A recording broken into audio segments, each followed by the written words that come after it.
വിശുദ്ധ പൗലോസ്ലീഹ ഗലാത്യക്കാർക്ക് എഴുതിയ ലേഖനം 2-ാം അധ്യായം 19 മുതൽ 21 വരെയുള്ള തിരുവചനങ്ങൾ. എന്തെന്നാൽ ദൈവത്തിനായി ജീവിക്കേണ്ടതിന് ഞാൻ നിയമത്തിലൂടെ നിയമത്തിനു മൃതനായി. ഞാൻ ക്രിസ്തുവിനോടുകൂടെ ക്രൂശിതനായിരിക്കുന്നു. ഇനിമേൽ ഞാനല്ല ജീവിക്കുന്നത്, ക്രിസ്തുവാണ് എന്നിൽ ജീവിക്കുന്നത്. എന്റെ ഇപ്പോഴത്തെ ഐഹിക ജീവിതം എന്നെ സ്നേഹിക്കുകയും എനിക്ക് വേണ്ടി തന്നെ ബലിയർപ്പിക്കുകയും ചെയ്ത ദൈവപുത്രനിൽ വിശ്വസിച്ചുകൊണ്ടുള്ള ജീവിതമാണ്. ദൈവത്തിന്റെ കൃപ ഞാൻ നിരാകരിക്കുന്നില്ല. നിയമത്തിലൂടെയാണ് നീതി കൈവരുന്നതെങ്കിൽ ക്രിസ്തുവിന്റെ മരണത്തിന് നീതീകരണമൊന്നുമില്ല. ഓർമ്മിക്കുക, ഇന്ന് വിശുദ്ധ അൽഫോൻസാമ്മയുടെ ഓർമ്മ തിരുനാൾ ആഘോഷിക്കുമ്പോൾ നമുക്കും ചിന്തിക്കാം ഈ അമ്മയുടെ കനൽ വഴികൾ.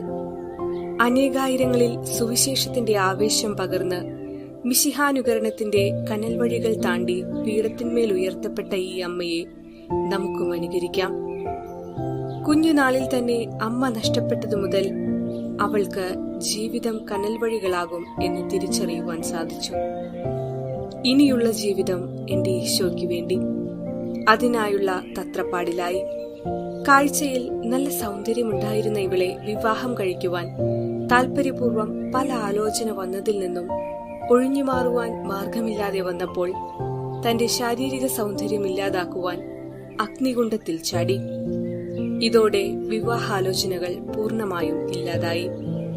തന്റെ ആഗ്രഹപ്രകാരം ഈശോയ്ക്ക് വേണ്ടി ജീവിക്കാനുള്ള ആഗ്രഹം അവളെ സഹായിച്ചു. 1910 ഓഗസ്റ്റ് മാസം 19-ാം തീയതി അൽഫോൻസ എന്ന അന്നക്കുട്ടി ജനിച്ചു. 1927 ഭരണങ്ങാനത്തെ ക്ലാരമഠത്തിൽ പ്രവേശിച്ചു.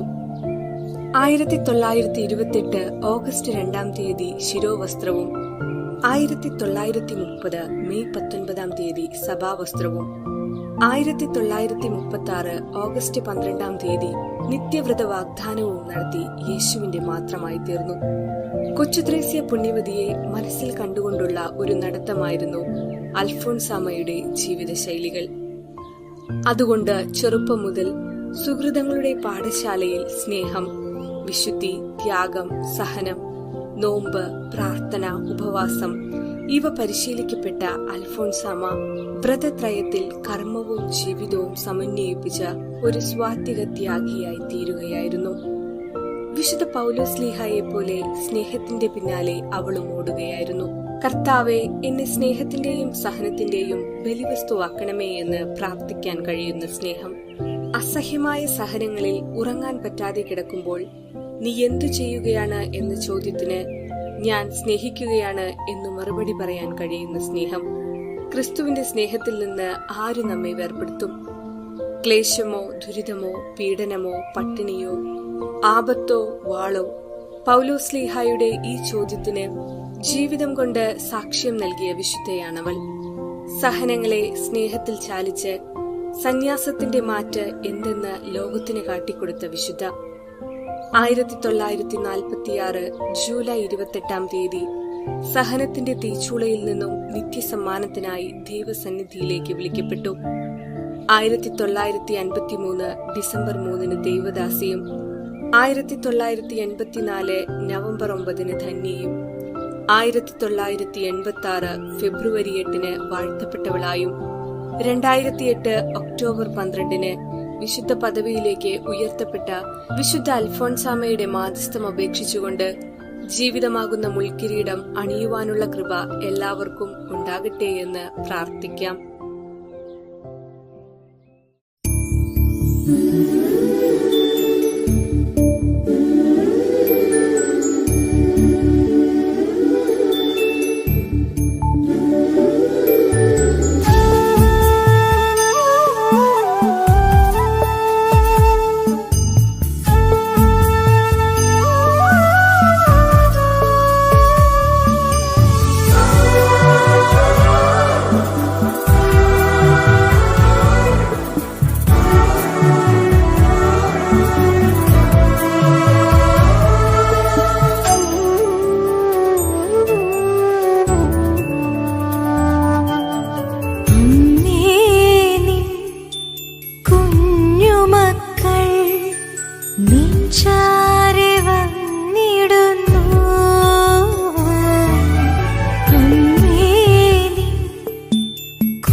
നെഞ്ചാ